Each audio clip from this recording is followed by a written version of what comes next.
Hey YouTube, this is Wrestling Music Park Fan 62. This is the SummerSlam recap, and I'm going to give my thoughts on each match and how long they went.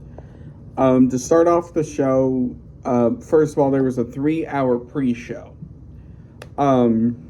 which most of it was just like sit-down interviews and stuff like that. So putting that out of the way, the first match to start the show was Liv Morgan versus Rhea Ripley. Now, this is going to be something going throughout the show on with the Judgment Day. So Liv Morgan beat Rhea Ripley via pinfall in 15 minutes and 55 seconds. Now, I love what they did with this because it was the first time Rhea was trying to basically she was going to get herself disqualified. So she got a chair and was going to hit Liv Morgan with it, sort of like what Liv Morgan did on the Raw after WrestleMania. Well, so Dom came and took the chair and was going to hit her with it. So Dom took the chair away. So the crowd booed, and I loved what the commentary said. It was like, what these people don't realize, Dom is helping Rhea, not get disqualified. And so then later in the match, Dom basically beat Rhea over.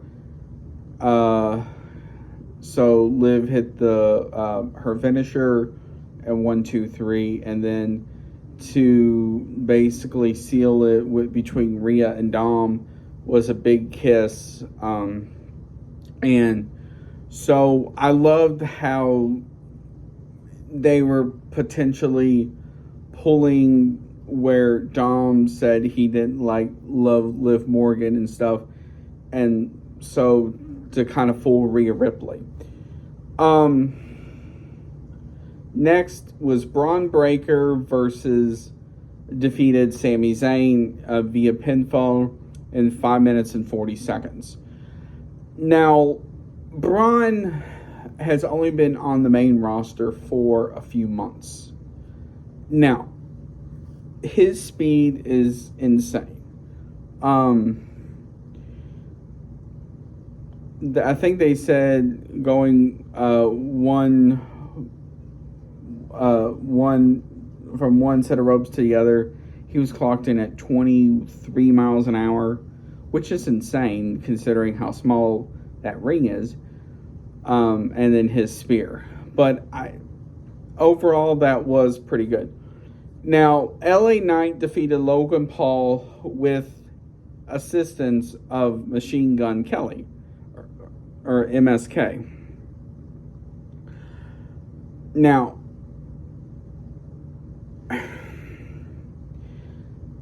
in 12 minutes. Now, the thing about it is this.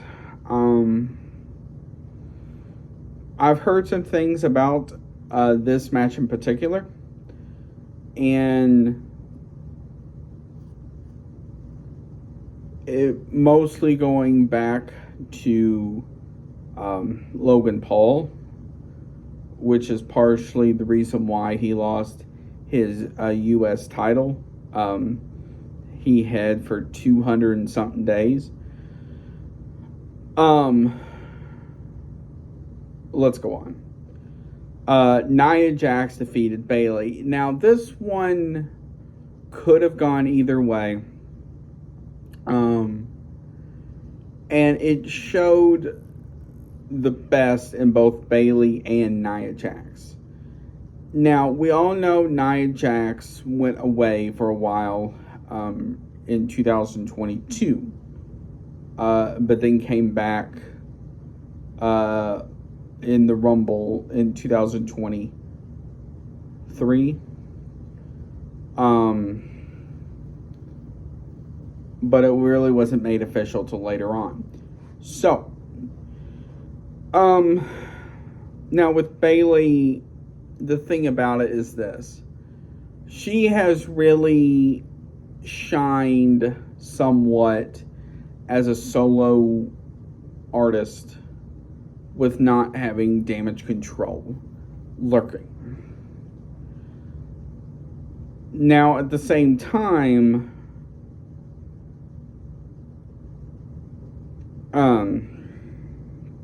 the main problem is you have Tiffany Stratton lurking. And eventually, whenever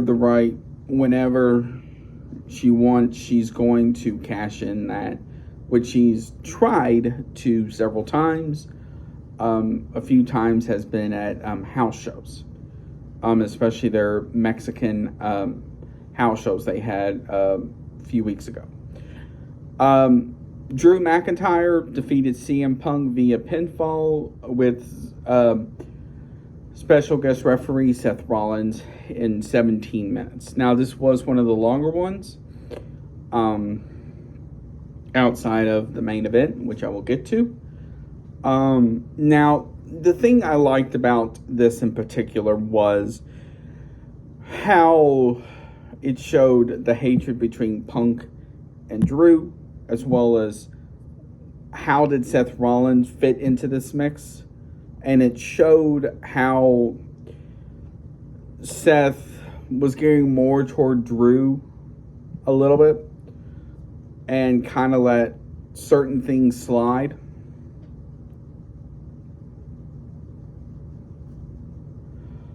But overall, it was a great match. Punk, for being his first match back since the Royal Rumble in January,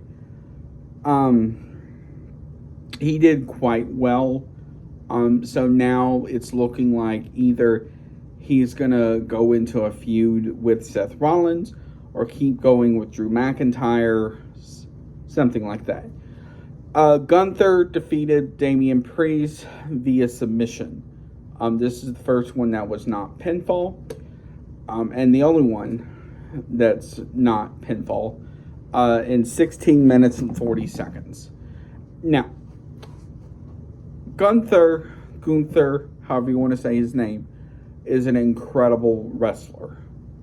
Note I said wrestler, not sports entertainer, because Gunther is big, he's muscular, he's powerful, and his chops hurt.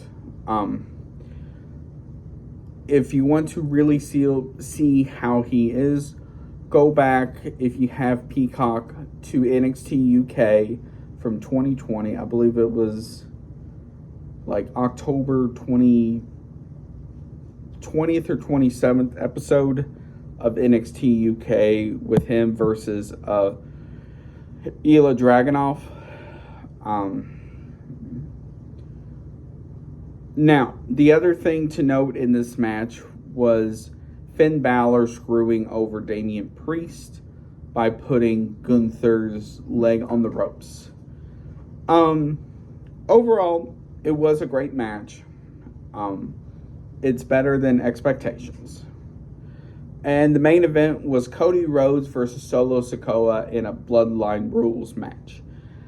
Now, this one did go the longest at 29 minutes and 10 seconds.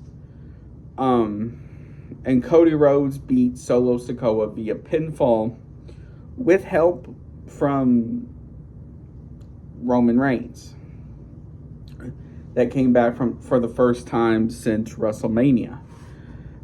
With also help from Kevin Owens and Randy Orton. This one in particular was good, but I kind of wish you had people like Jimmy and Jay and all this other stuff as well.